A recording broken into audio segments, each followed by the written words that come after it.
everyone. My name is Emily Louie, and on behalf of Campbell Company, I would like to welcome you to Giving USA 2020 Milwaukee. We want to thank our partner, AFP Southeastern Wisconsin, and all of you for joining us today. Today, we are joined by our esteemed panel, Hector Colon, President and CEO of Lutheran Social Services of Wisconsin and Upper Michigan, Frank Cumberbatch, Vice President of Engagement at Bader Philanthropies, and Liz Powell, President and CEO of Racine Community Foundation. On behalf of everyone attending today's webinar, thank you for sharing your insights and experiences with us. Before we begin today's presentation, I'd like to quickly review some logistics for those of you who may be new to our webinars. First, please close any programs other than GoToWebinar that are running on your computer. Next, we recommend calling in with a telephone instead of using your computer speakers. And if you experience any visual issues, please send a chat to Campbell Company or contact GoToWebinar at the number on your screen. Finally, today's webinar is being recorded and will last 1 hour and 15 minutes. With your participation, you will earn 1.25 continuing education credits that is good with your participation with CFRE International. Within 24 hours, you'll receive an email from GoToWebinar that includes a link to download your certificate along with a link to the recording.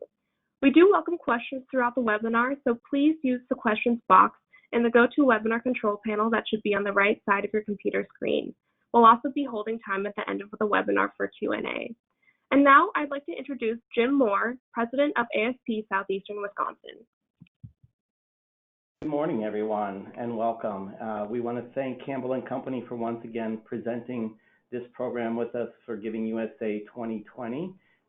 This has been a great opportunity for our members each year, and we're glad that we're even able to do this again in this virtual setting. Just a couple of things that I want to remind people about. We are just beginning to offer our free forum for fundraisers. That's on the second and fourth Wednesdays of every month. You can find more information about that on our website.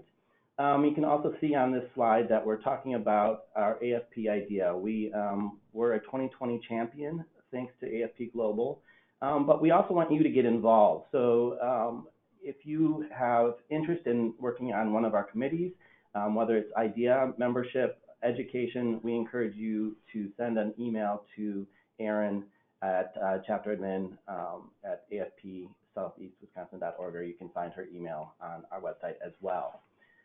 Next slide, please. I also want to welcome all of our new members and renewing members. You can see the list of our new members here on this slide. We also want to let everybody know that if you are not currently a member, you can become a member at a $50 discount currently through the end of this month. So I encourage everyone who is not a member to take advantage of that opportunity. And with that, we will move into our program. So as a Vice President of Campbell Company, Melissa Berliner enjoys developing tailored, innovative strategies to address her clients' core challenges and opportunities. Her work spans multiple sectors, including human services, education, and arts and culture. Prior to coming to Campbell Company, Melissa managed multi-million-dollar fundraising programs at the Columbia Art Museum, Victory Gardens Theater, and Steppenwolf Theater. She is a former president of the Chicago chapter of the Association of Fundraising Professionals. Melissa is also a seasoned guest speaker and lecturer on a variety of fundraising topics and has spoken at the Association of Fundraising Professionals, Women in Development, DePaul University, and Columbia College. Melissa. Thank you, Jim, and thank you, Emily. It's great to be with all of you today. I wish I could be with you in person. We've been together, I think, for now 6 years in a row, and I regret that we can't do this in person, although I am thankful for this platform that allows us to convene to review this important data. Before I jump into the data presentation, I'd like to take a moment to acknowledge this moment. It's a specific kind of moment with the COVID-19 pandemic and the groundswell of anti-racism protests in the U.S. We acknowledge that philanthropy is changing in real time as we review these results from last year's. So many of you may be wondering why we take this moment to look back, and does this even matter given all the things right now? While today is indeed different, we hope that this historical look at philanthropy and how it has responded might provide some insight and serve as a guide to us as we consider our next steps, our current steps, and next steps. But we recognize that this data is not necessarily predictive. So we are especially looking forward to our discussion today with our esteemed panel to consider how we can learn together and respond together given what we know from our current situation. So a quick word on the background of Giving USA. This is an annual report on philanthropy. It's the longest running report of its kind, and it provides estimates for sources of giving and amounts received by type of organization. It's published by the Giving USA Foundation, and counting really began in the mid-50s by the American Association of Fundraising Council, now known as the Giving Institute. This research is made possible by contributions from Giving Institute member firms, foundations, and other donors, and it's researched and written by the Indiana University Lilly Family School of Philanthropy. There are many supporters who have made this research possible. You'll see a list of Giving Institute member firms, foundations, and other donors on this slide. As a member of the Giving Institute, Campbell Company is proud to support this work and to have the opportunity to share it with you today. So as you know from prior years, I do my very best to summarize something like 100+ pages of research into less than 20 minutes of presentation. So we'll give it another go this year and we'll jump in.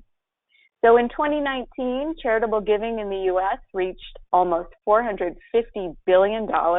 This was an increase of 4.2% over 2018. Despite some fears of recession, these strong results were achieved because the economy overall was strong. Personal disposable income rose to 4.2%, the GDP rose 4.1%, and the S&P 500 rose 28.9%. All this being said, there was a very favorable economic environment for charitable giving in 2019. If we take a look at the sources of contributions on this wheel on the slide, you see 69% coming from individuals, 17% coming from foundations, 10% from bequests, and 5% from corporations. The individual line is a little tricky. We have to look a bit deeper because if you think about bequests coming from individual donors, we can see that number increasing automatically. And then if we think about the foundation slice there at 17%, more than half of those foundations are family foundations, also considered to be giving derived by individuals. So we note that more than 87% of contributions came from individual donors. The next slide shows changes in giving by source between 17-18 and 18-19, and then you see the cumulative change there on the right. So the yellow bars on this slide reflect changes in giving between 17 and 18, and the blue bars reflect those changes between 18 and 19. In summary, we saw solid growth in giving from all sources except for bequests, which arguably we have little control over the timing of when those gifts arrive. And we also note that corporations had double-digit growth between 18-19. Again, that cumulative change at 4.1%. So some strong results to share for 18-19 as compared to 17-18. If we look at giving by type of organization or recipient organization, we see some interesting trends as well. As has always been the case, religious organizations received the largest share of charitable dollars in 19 at 29%. However, I'll note that this pie slice has been decreasing over time. If we think back to when we began counting, this pie slice was at 56.4%. That was in the 80s. So we've seen this decline over time and represented here at 29%. We can go around the wheel and see that education received 14%, human services 12%, gifts to grant-making foundations 12%, healthcare 9%, public society benefits 8%, arts and culture, humanities 5%, international affairs at 6%, environment and animals at 3%, and individuals at 2%. Giving to individuals is often a question we get. The bulk of these donations are gifts of medications to patients in need made through patient assistance programs of pharmaceutical company operating foundations. Another common question we get relates to donor advised funds and where and how those are counted in the data. So DAFs are counted wherever the DAF sponsoring organization is classified. So if given to Fidelity or Vanguard, then you'll find that data in the public society benefit category. If given to community foundations, this is counted in the foundation category. And gifts to DAFs held by nonprofit organizations are counted in the sector they belong to. So we really see DAFs spread across this chart. Let's take a look at that 2-year change once again. So here we have in gold or yellow change between 17 and 18, and then the blue bars reflect changes between 18 and 19. You can see some big shifts here. Giving to international affairs was the only subsector that saw a decrease in 19 compared to 18, despite the strong economy. One possible explanation could be that there were no large-scale international disasters or natural disasters that caused or prompted a charitable response. Overall, you can see that the trajectory over the last 3 years has been quite positive at 13.4%. We know that giving to education, arts, culture, and humanities, and environmental organizations tend to do well when the economy is strong. We see that playing out here in these numbers. We note this tends to be because these subsectors attract larger gifts, typically by high net worth individuals who use appreciated securities. Given the economic impact of COVID-19, we might expect this to change. For example, we might see a shift toward giving to human services in the coming year.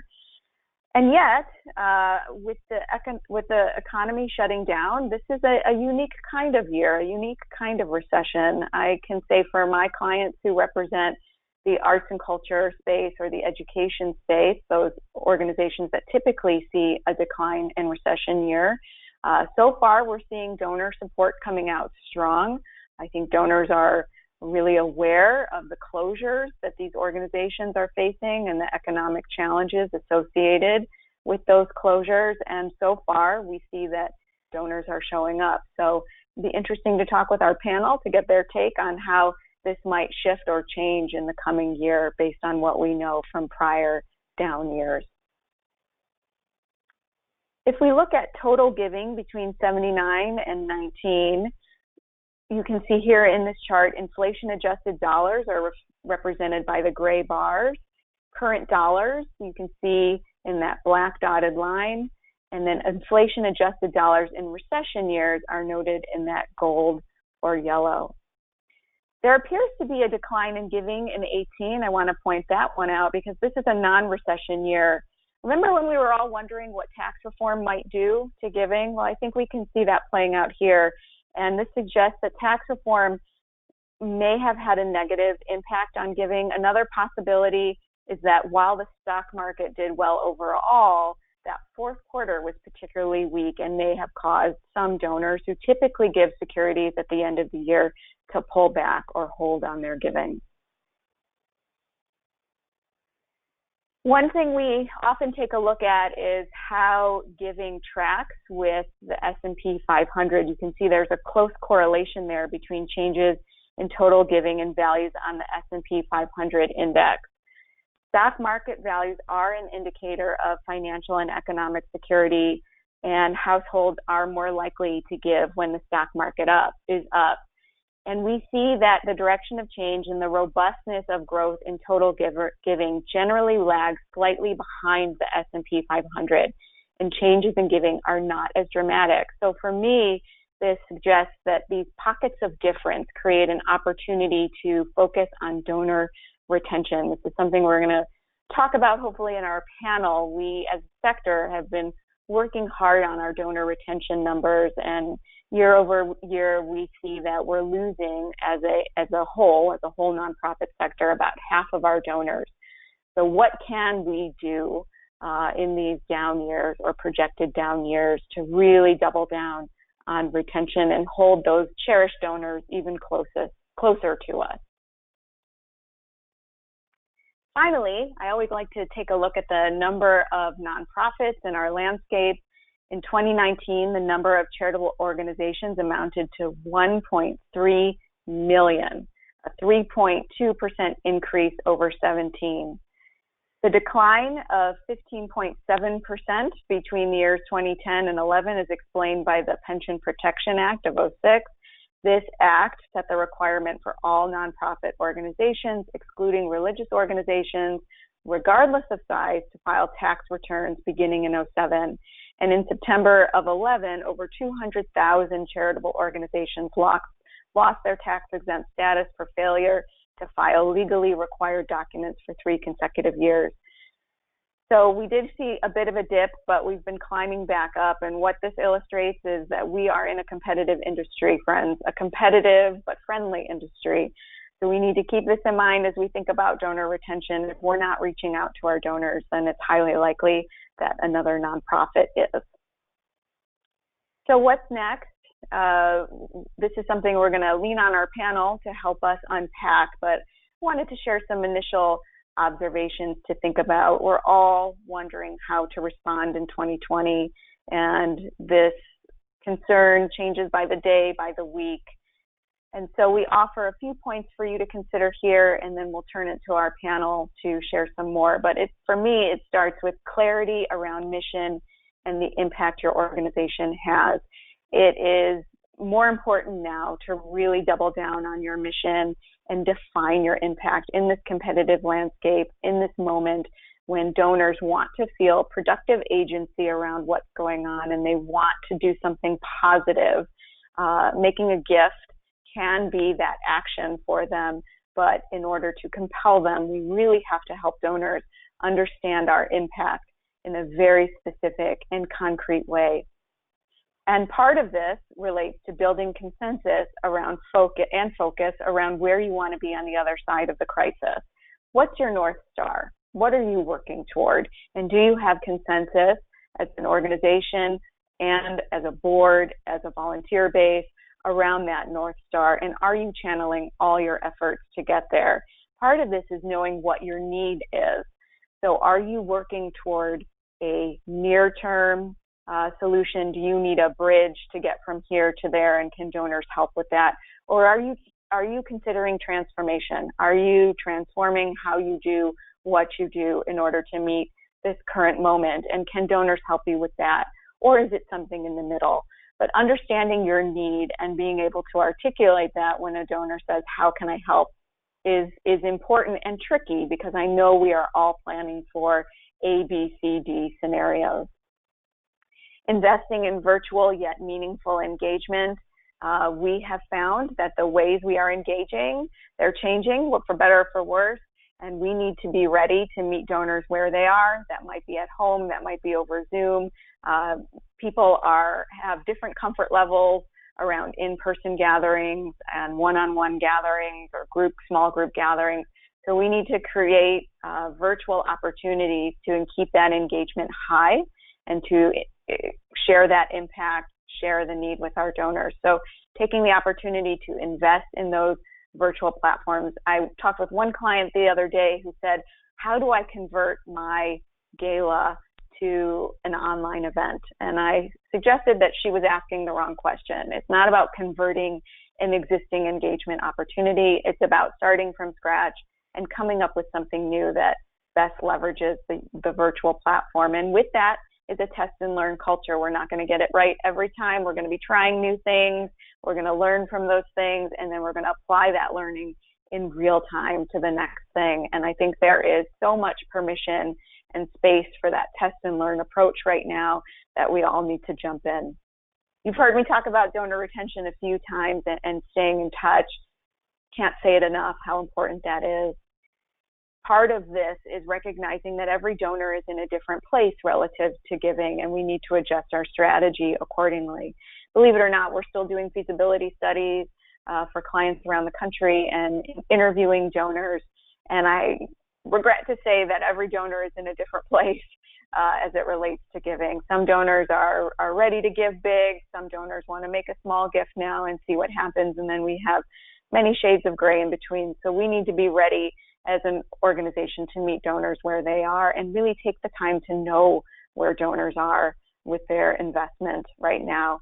And finally, don't stop. Take a break. This has been exhausting. Take a break, take a breath, take some time for some self-care, but don't stop. Your mission is so important now more than ever.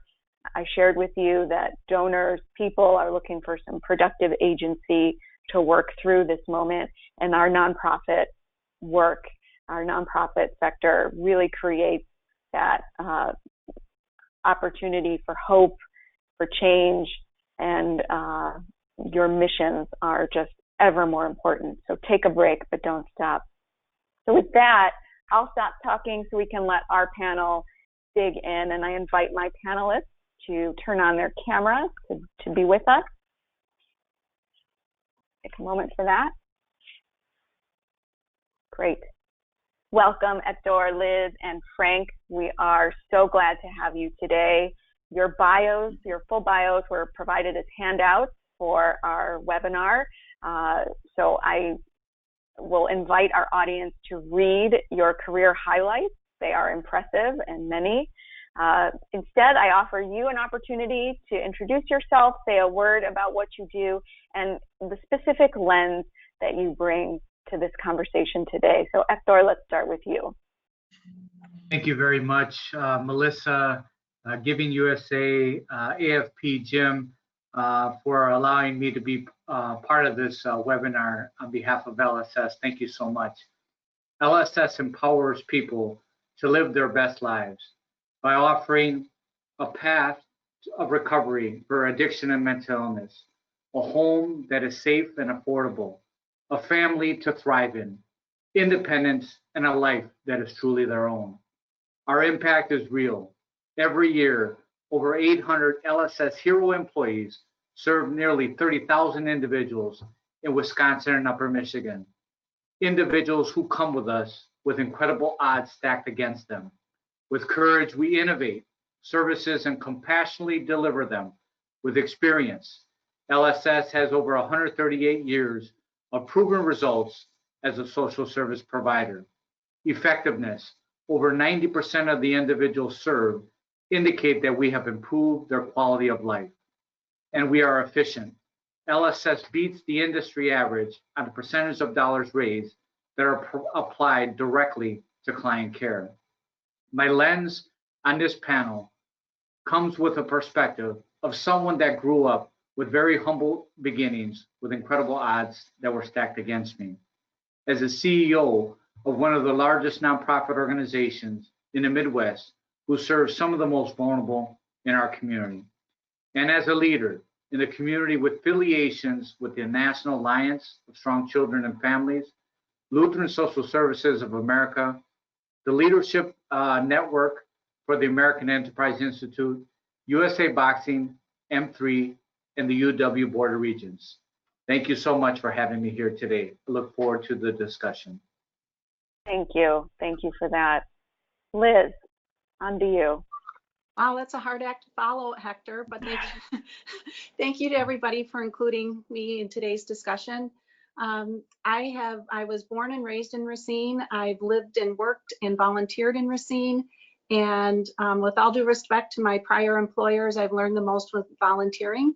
That's where I've gotten the most exposure to our community and the different facets that make up the Racine community. I have been affiliated with the Racine Community Foundation now for the last 17 years, 10 years on the board, and now going into my 7th year as the president and CEO. We serve the entire county. We are primarily known for our competitive grant making process, and we do manage endowment funds, and we manage 37 scholarship funds. My lens is that well, Racine is often compared to a small Milwaukee. We have a lot of need, and we do our best to make this thriving community for everybody. Thank you. Thank you, Liz. Frank? Melissa, thank you so much for inviting me, making me a part of this great conversation. As my bio says, I'm the Vice President of Engagement for Bader Philanthropies. We're about a 28-year-old private foundation, founded here in Milwaukee. The corpus for this foundation was created by a survivor of the Holocaust, and it's something we take very, very seriously. 4 years ago, I was hired to build our foundation headquarters in the middle of the city. And that's a testament to the type of foundation that we are. Our CEO said we need to be embedded with those we serve. And if it makes you a little bit uncomfortable, then we're doing the right thing. We've been here on Dr. Martin Luther King Jr. Drive for 2 years, and I'm happy to report that I think it's the best move this foundation has ever made. The lens that I look at this from is I am the eldest of 7. My parents never saw the inside of a school. I'm an immigrant to this great country, and as you can see, I am of African descent. That is a heavy burden to carry in these days that we live. But with that comes great responsibility, and I accept that responsibility so that we can make change to this great country and this great city in which we live. So thank you so much, and it's again, it's an honor to be here with all of you. Thank you. Thank you all. I want to share with our audience that we've had a couple opportunities to prepare and rehearse, and during each conversation, we just went right to it. We went right to a really meaningful place, and I'm so glad to have this chance to broaden our circle and share that with about 100 other people throughout southeastern Wisconsin. So this data looks at last year, and it is certainly important to reflect on the success of our sector. We're coming at this year with an all-time high in giving, which is great. It's great to start this year on top. That being said, we know our audience would appreciate your take on the current philanthropic environment. Current meaning today, where you sit today, which may be different from where you sat yesterday. So if you could each share with me your reflections there and the challenges you are encountering, you have encountered, the incredible changes you've had to make related to this current moment, both the COVID-19 crisis and the amazing growth of the anti-racist movement over these last couple of weeks. What are you seeing, hearing, experiencing? Liz, let's start with you. Well, I think that it's two extremes. It's almost an paralysis by analysis with some of our nonprofits that are just kind of stunned and not sure how to react, or those who have been really taking on the challenge and wanting to alter what they do to have the most impact in unusual circumstances. On our donor side, our donors have been very active. We processed more grant checks in April and May than we ever have, and there's only been 2 of us in the office, so that's been a little bit challenging. But I think that for the most part, our donors want to do something. They don't want to sit on the sidelines. We live in a community that has a great deal of need. We started a community cares fund with our local United Way, and we only expected to raise $100,000, and we raised over $150,000. And so we've just been just trying to adapt, and our nonprofits have been trying to adapt, and our donors have been trying to do the best that they can and deploying their resources where they think it's going to make the most impact. Thank you. It's nice to hear you affirm the idea of the productive agency, a desire for people to do more and participate in ways that maybe they didn't do before April. Hector, I invite you to offer your thoughts here. I know you've shifted programs and really done some incredible pivoting as an organization. So I'd love for you to share some reflections on that.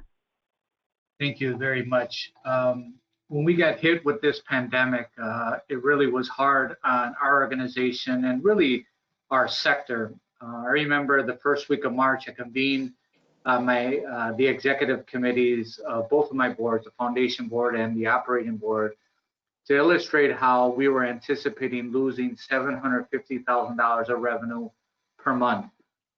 We had to pivot, make lots of changes. The executive officers took a volunteer pay cut. We unfortunately had to move forward with furloughs, about 60 individuals.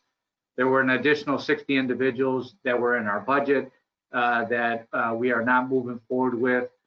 We also delayed some IT projects and some other cost reduction strategies. On the revenue side, we implemented telehealth. So in February, we had 0 telehealth. Today, it makes up 70 to 80% of our community-based services. 0 revenue in February, $400,000 to $500,000 of revenue today.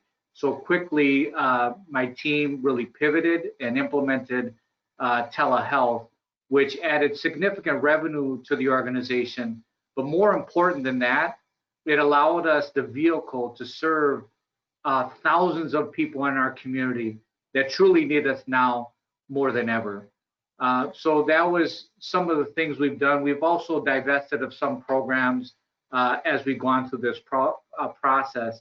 I feel very confident that as a result of the incredible leadership team we have here and all of the wonderful staff we have in the organization, that has been meeting daily to address our needs as an organization for our staff, for the people we serve, and the long-term viability of this organization. I'm proud to say that we're going to get past this pandemic, and I think even be stronger after it because of all of the things that we've done. Amazing. There are a couple follow-ups there for me relative to how you go from 0 to 100 on a telehealth program, but I'll let you think about that for a minute before I ask you to dig deeper. It's really extraordinary to think about how you pivoted and turned something that was non-existent to a flourishing program in this time. Frank, what about you? How have you shifted your thinking, your grant making? How is this experience informing your work? Yeah, like Hector, we had to we had to be nimble very, very quickly. We are a very structured organization, and we had to suspend the playbook right away. So, for example, we give grants 4 times a year. They go to the board.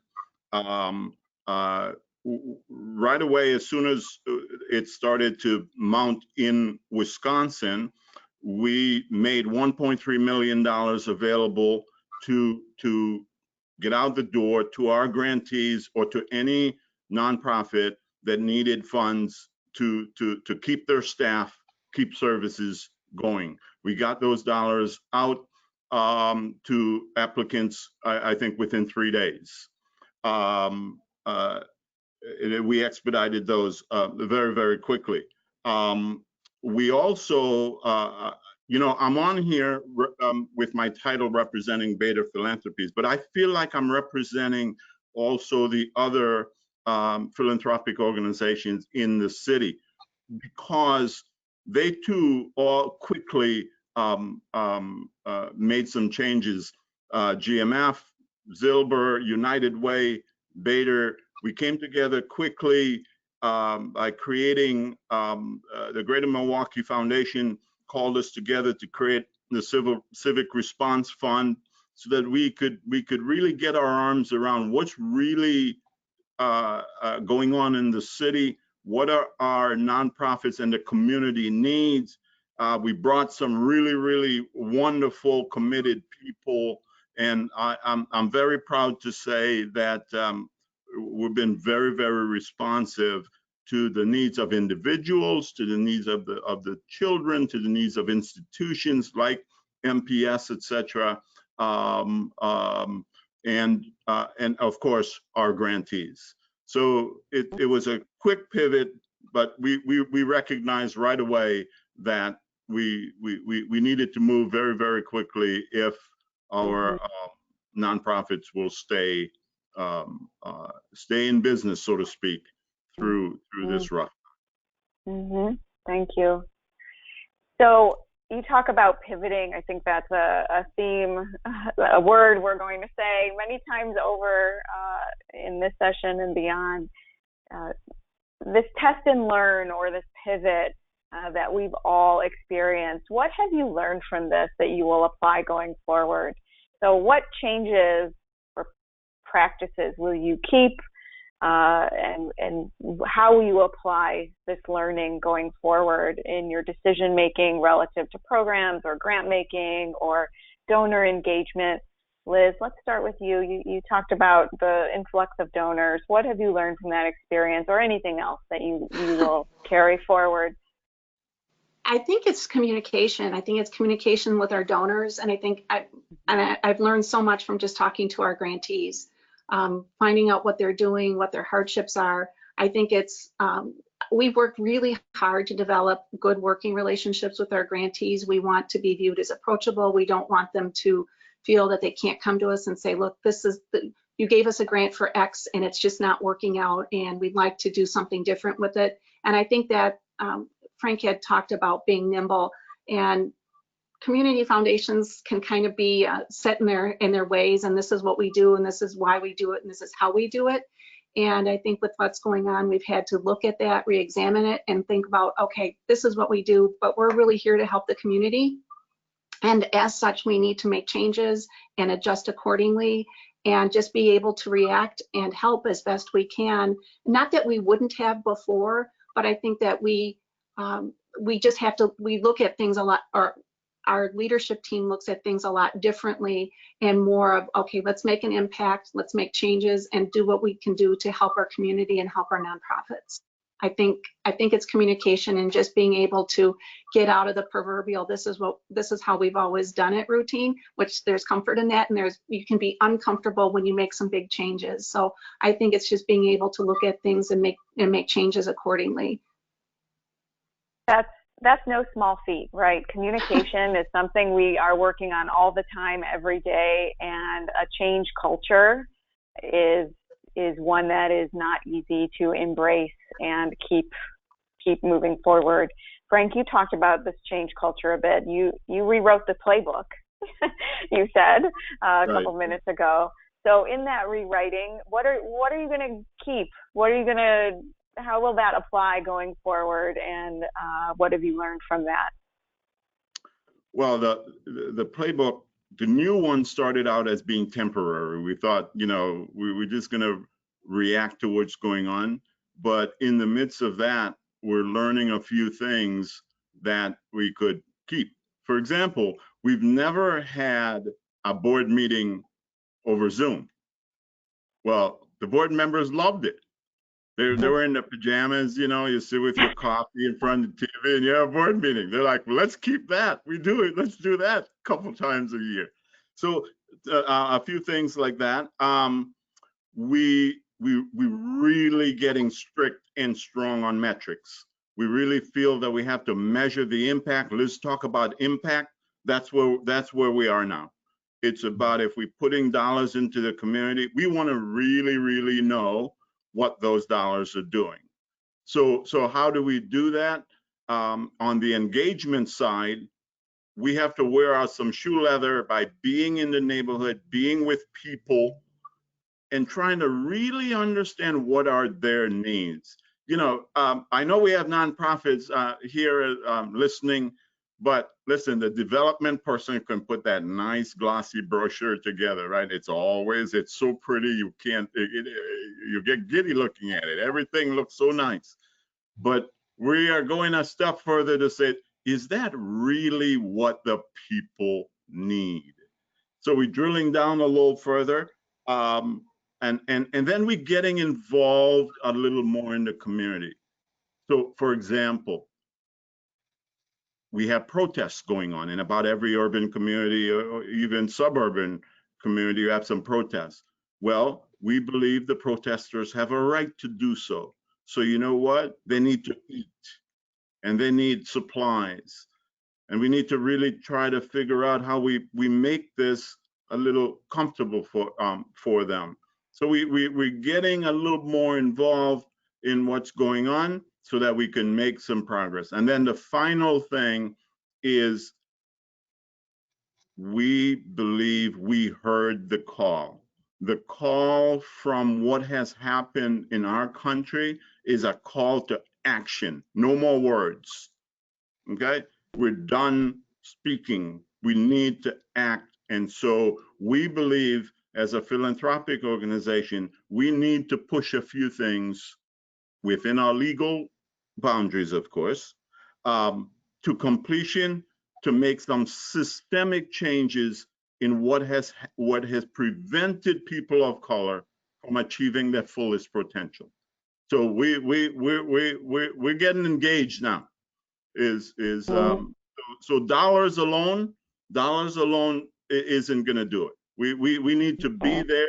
And we have a boxer on the thing on with us here, so we need to put the gloves on, and we're ready. And I'm hiding right behind Hector because he could hit people a lot harder than I can. Yeah. I'll jump in that line behind you and Hector.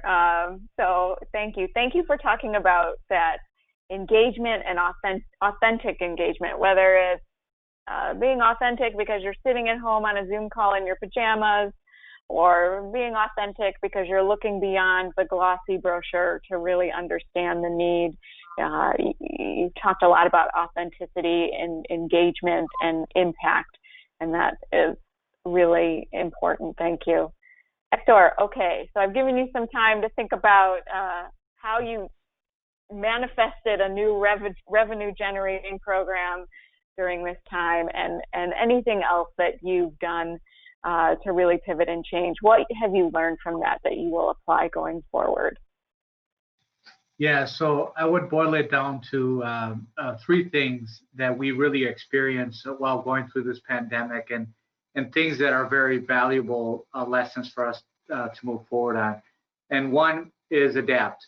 So very quickly, we were able to adapt. We have 850 staff at LSS. Hundreds of them are working from home. And so very quickly, we adapted to that new model.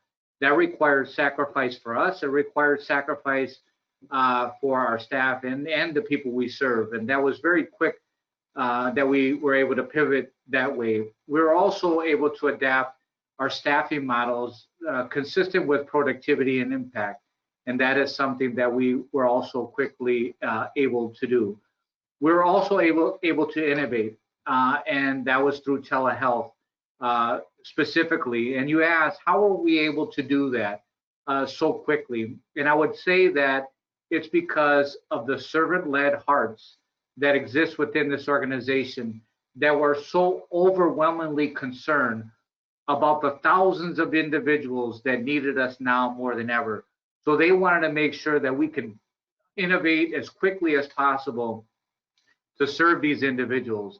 And so I would say that that's the primary reason, because of the passion, the servant-led hearts that we have within this organization. The other thing is collaborate. I have seen us collaborate now more than ever. Collaborate internally. I've seen us be one more LSS. So not talking about a specific individual or a specific service or a division, but about one LSS.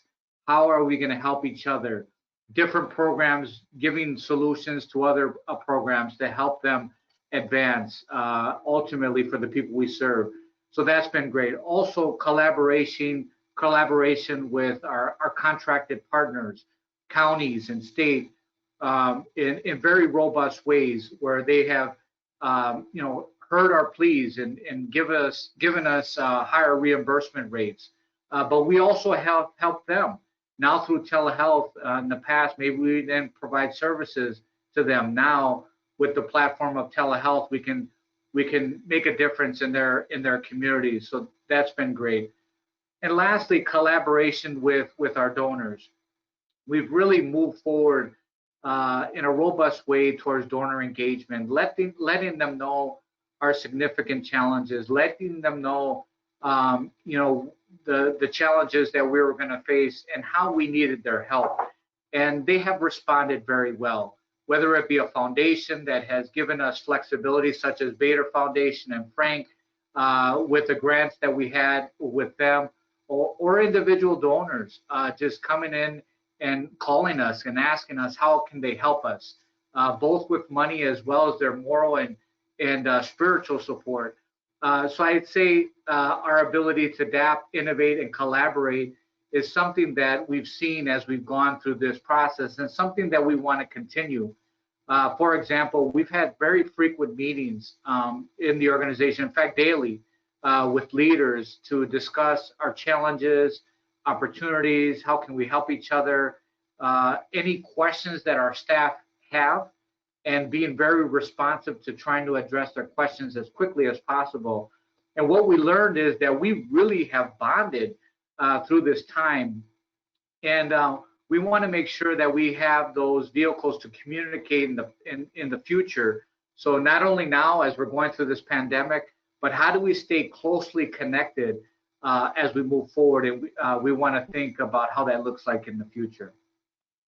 Thank you. I think you just essentially wrote a strategic plan for how to survive a crisis in those three larger themes that you shared with our audience. So I hope everyone took note and can fill in some of their own tactical items that they can undertake underneath all of those big themes, because I think that's spot on. Last year at our Giving USA event, we started a really important dialogue around creating a culture of inclusion in philanthropy. We talked about diversifying donor bases, diversifying grant making, diversifying boards.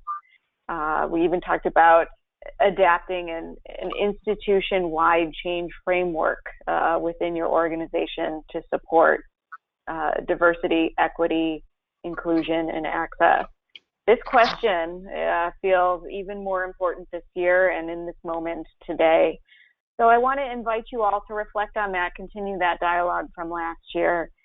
What does a culture of inclusion mean to you? How have you participated in this? And where have you experienced some wins? Where is there some room for improvement? Frank, let's start with you. I think this is where this foundation shines. We had to do nothing. We are a foundation of 75% women, almost 80% people of color.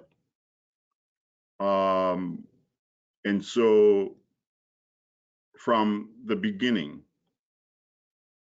the board, the CEO has emphasized that this foundation will look like this city. And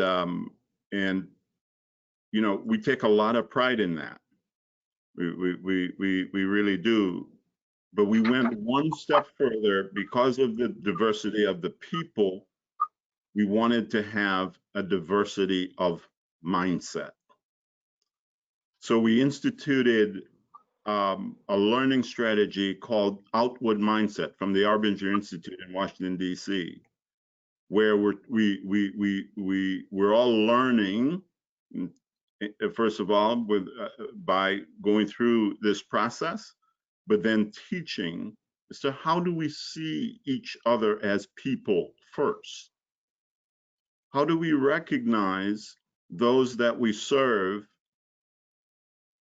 as not just the recipient of the services, but first that they're human beings? And so we want to bring this equity and empathy of how we treat each other, and in that way have a sort of a different approach as to how services are distributed, how we judge or even misjudge when we're in certain places, even if it's uncomfortable, or whatever the case may be. So I think that's how we're improving our culture here. And last point is Like I said, this organization is closing in on 29 years. Last week, for the very first time in the history of this foundation, we had everybody stop what they're doing, report to our main conference room with social distancing, of course. And we had a 3-hour discussion on race. It's never been done here before. We had tears. We had some opinions that we didn't even think that were the people who were expressing them never thought that this is how they think.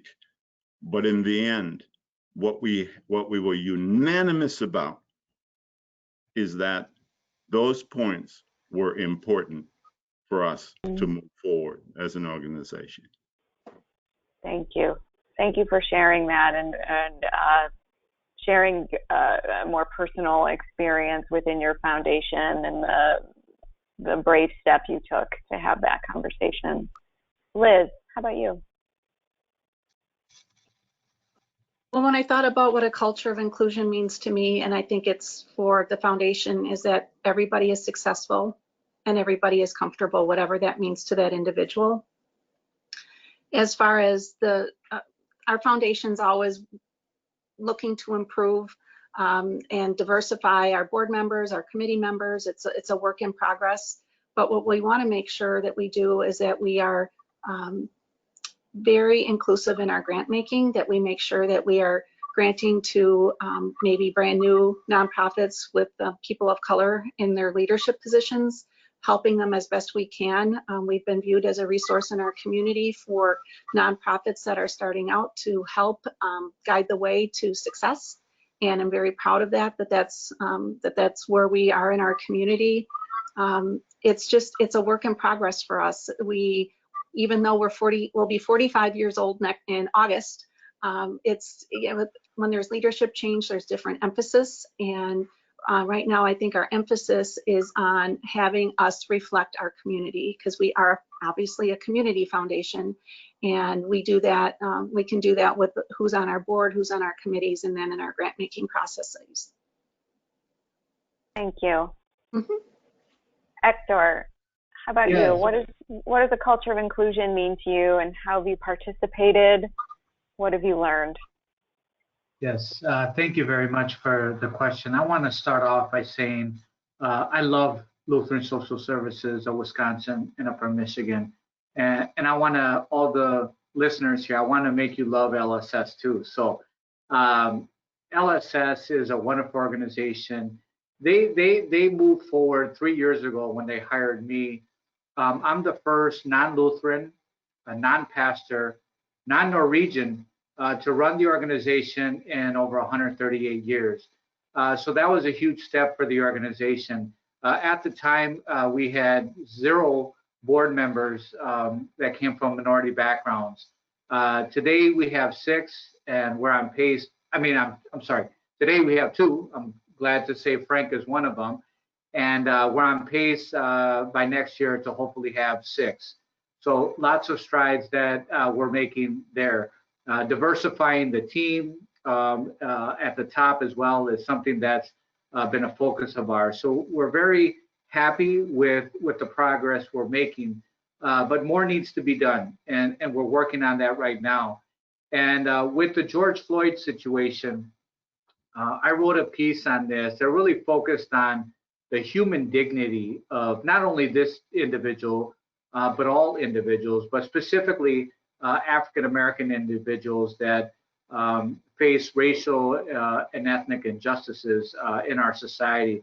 I also gave some personal experiences about my own life and how I've been impacted in certain ways. And I make a call for change through peaceful protest. Now we're talking about this in the organization as well, and I'm working on, I put together a thought leadership document on this, and you can look me up at Hector Colon, MKE.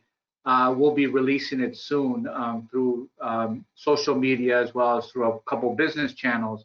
But it focuses on equity, diversity, and inclusion through the lens of servant leadership. So this is not about hiring a person, about changing a policy, about throwing some money. This is about equity, diversity, inclusion through the lens of servant leadership, specifically on 4 characteristics. The first one is on awareness. So how do we address our own behaviors and our own biases and be true and authentic with that awareness? Listening is a very important component of having conversations, robust conversations, truthful, authentic conversations. Healing, how do we allow individuals to heal from past wounds and scars so that they can really reach their full potential? And then the last one is growth and development of people. I believe if you take the servant leadership approach in its simplicity, we can really move the needle to improve racial and ethnic disparities that exist in our community. You'll realize that this approach deals with those behaviors, those biases, versus taking the more technical approach. So we're very excited about moving forward, having conversations with our organization without assumptions, without policies. Let's co-create something that we believe is the right thing to do for our organization, the people we serve, and our society at large. Thank you. Thank you. Really a very clear plan for how to progress this work. All of you talked about the fact that this is a work in progress. Keywords work, so we're active, and progress, we're making progress. But this is a journey, not a destination, right? We will not arrive at inclusive destination. We have to work on this every day, every week, and really bring mindfulness to this in a way that perhaps we have not done so before. I want to encourage our audience to message us with questions. I have a couple more here that we've planned for today, but we'd love to turn it over to you. While those questions are coming in, one thing I know we all wish for is a crystal ball to help us understand what the next 6, 9, 12 months may bring. So if you had such a ball, what do you suspect it would tell us about next year's Giving USA data? What changes do you anticipate in giving, volunteering? Liz, let's start with you.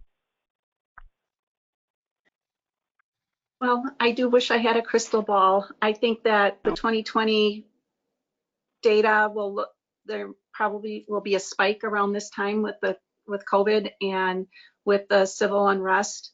I'd like to think that the stock market will maybe not be quite as volatile and give some people some peace of mind so that they'll feel comfortable giving. I just think this is so, this is such unusual circumstances that it's really hard to say. I think that if anything, the value of nonprofits is going to rise to the top. The government can only do so much, and oftentimes the services that they deliver are not nearly as efficient as like an organization like Hector's can provide. And I hope that donors and the general public will come to realize that and participate in giving, whether it be of their time, talent, or treasure. I think volunteering might be a little dicey for people for a while, especially since so many volunteers tend to be a little bit older. So I think that may be an issue for nonprofits going forward, that they're going to have to learn how to adjust and make appropriate changes with the potential of a lack of volunteers. It's really hard to say, but like I say, I really hope that with what's going on, the value of nonprofits is realized on a greater scale, and therefore would result in some really good giving. I like that hopeful view, Liz. Thank you. Hector, how about you? What does your crystal ball say? Yeah, thank you, Liz, for your comments. I agree with Liz. I just get overwhelmed by the generosity of so many people in our community in Wisconsin, really across the country. It's truly overwhelming, the amount of good that people are able to do with their contributions. And there are lots of opportunities to give and very worthy causes. So at LSS, we are so humbled and honored to have the individuals that support us to really improve the health and well-being of so many in Wisconsin and Upper Michigan. I believe that now individuals are going to know that, you know, the health and well-being of our community, whether it be through education or general health, or through the human services sector specifically, our sector is the one that can be proactive to improve health and well-being, whether it be a child in crisis who has nowhere to turn.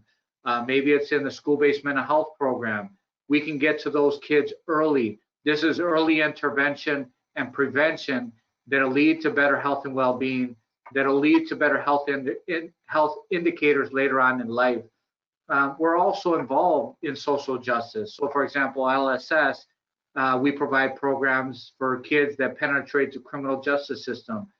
So we can, organization like ours, great organizations that are making a difference in the community, can make sure that we're advocating for these children, to make sure that there's no racial and ethnic disparities that exist within our criminal justice system. And we could be that advocate. So I'm, you know, cautiously optimistic that we're going to be okay, and hopefully donations will increase. And it's our sector's responsibility to really indicate our value, it really indicate the impact, really indicate the difference that we're making in the lives of so many. And if it wasn't for us, a lot of these individuals would penetrate the criminal justice system. A lot of these individuals could be homeless. A lot of these individuals will be in an emergency room of a hospital. Those are much more costly interventions and services versus supporting an organization like ours that can deal with these individuals in a more proactive, holistic way. Mm-hmm. Communicating your impact, so critical right now. And what you describe is how impact is very different from outcomes. We can have a series of outcomes, but to what end? And that is the work that I think you are calling your nonprofit colleagues to consider. To what end? The communication that Liz mentioned, the metrics Frank talked about, so important. So Frank, what does your crystal ball say? And no pressure for you to be as optimistic as your fellow panelists here. Please share it as you see it. I am by nature an optimistic person, I must say, but I forget the percentage of your pie chart in your presentation, Melissa, that showed the percentage that was given by individuals. I think that would increase, and I think volunteerism will increase, and here's why. I marched in 2 protests, one in the city and one in a small village of Shorewood, Wisconsin, where I live, which is right next to the city. In the march in the city, it was about 45% white. In the village, it was about 65 to 70% white. But in the village, as you're marching past wealthy homes and families, they were out with signs supporting. They were handing out food and water and really supporting this movement. I really think that we are at a stage now where people are taking stock of their individual responsibility to make our country greater.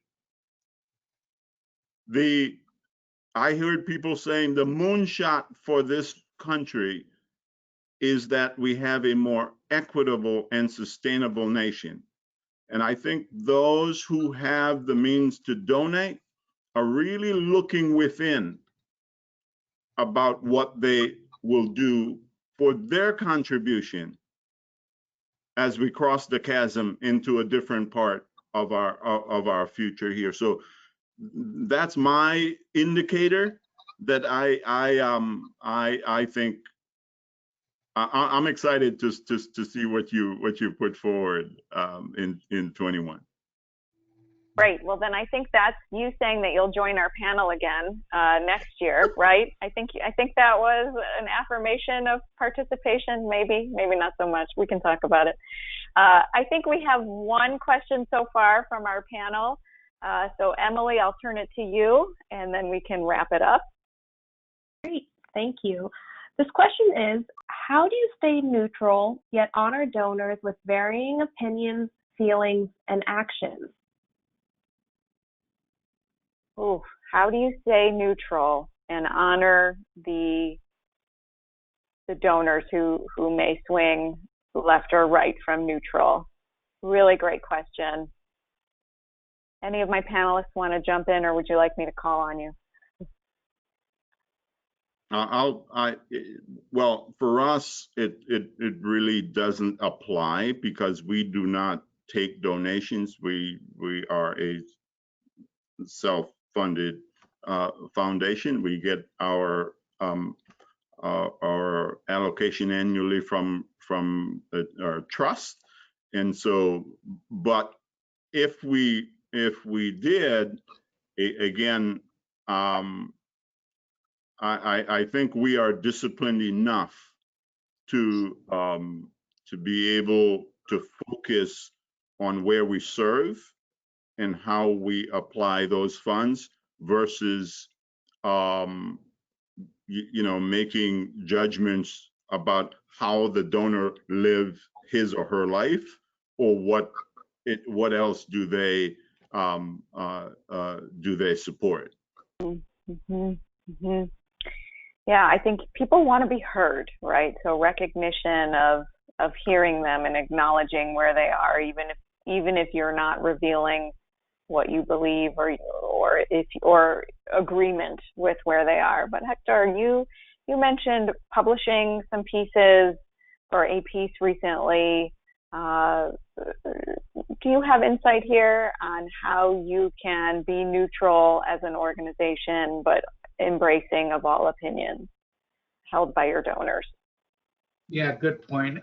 Good question. I'm sorry. I think we focus on our mission, which is to act compassionately, serve humbly, and lead courageously. So that's the focus and lens and how we approach things. And for us, our mission is to improve health and well-being. And if we stay focused on that, we believe in the infinite worth of everybody that comes through our doors, no matter their challenges, their circumstances, the odds against them. We believe that we can help them achieve greatness, their own greatness, whatever that might be, their own potential. But that's our number one job. There are instances related to the George Floyd situation that come up from time to time. And we want to be very cautious and deliberate in how we communicate about those things. But this was one situation where we felt compelled and called to respond. If you see my message, I believe it's very well balanced. It talks about the human dignity of a person, my personal experiences, a call to change with peaceful protest. And also though it's not saying all cops are bad. In fact, I personally believe the overwhelming majority of cops are good. They do great deeds and acts every single minute of the day, and that doesn't get publicized. So as long as you're fair and balanced in your approach and you're authentic and you really, and people will see that authenticity in you and actually very much respect that. So that's the approach we're taking. Mm-hmm. Mm-hmm. Liz, any insights here? Well, not to get into the intricacies of different kinds of funds and community foundations, but probably where we would have, and we have not had any pushback from donors is with unrestricted funds and some of the grants that we've made. We have a grants committee that is representative of our community that is about 25 different people, different members who go out and research our grants. And since we have a really broad mission, we don't have a focus of funding. We fund across 6 different areas in our community, and our tagline is enhancing the quality of life, and that's what we do the best that we can with the resources that we have. We have not had any instances of donors being upset with anything that we've done, because I think that we've done a really good job of funding as we should for a community foundation. I would just add on that I do see some of my clients right now, and even at Campbell Company, we are speaking out, publishing in ways that are north of neutral, or whatever measurement indicator you want to use.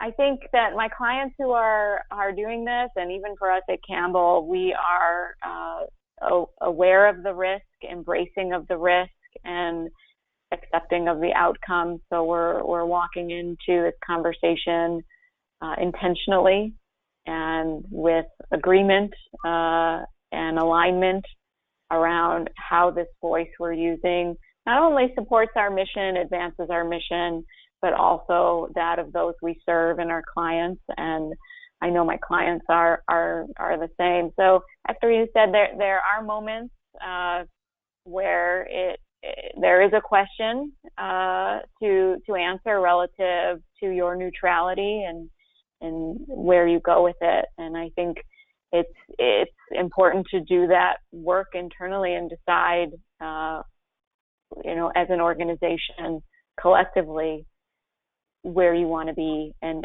how you want to be reflected. And this is definitely one of those moments. Emily, other questions? Not at the moment. There is one quick follow-up question to Hector. You mentioned the article that you recently wrote. Is that live, or are we able to share that with audience members? So there's two articles. One was my thoughts and reflections on the George Floyd situation. So that was, I did a media release on that. Wiz Politics covered it. Biz Times covered it, and it's readily available on social media. The other document we're going to be released, the other document that's focused on equity, diversity, and inclusion from a servant leadership lens, that will be released hopefully the end of this week, and will be available on social media. And my tag on Twitter is Hector Colon MKE. Perfect, thank you. Okay, I think if we have no further questions, we can wrap it up for today. Just want to let everyone know that there's an opportunity to see the full data set and purchase this wonderful report, and we're offering a 30% discount if you use the code that's on your screen. Any purchase you make today supports the Giving Institute, which is the collective organization that creates this research, funds this research, and brings it to all of us around the country. So thank you for being with us. Thank you to Hector, Liz, Frank, Jim, everyone who helped put this incredible panel together. It was a team effort, and I am just honored and delighted to have shared this 75 minutes with you. I know I've learned a lot from you in our preparation and then in our call today, and I'm going to carry it forward. And I know that our audience has learned from you as well. So my heartfelt thanks to you. And thank you to everyone who stayed with us and pivoted to this virtual format. I hope we can gather again in person in next year, but it is great to be with you all any which way to review this data together. So until next year, thank you. Thank you. Thank you.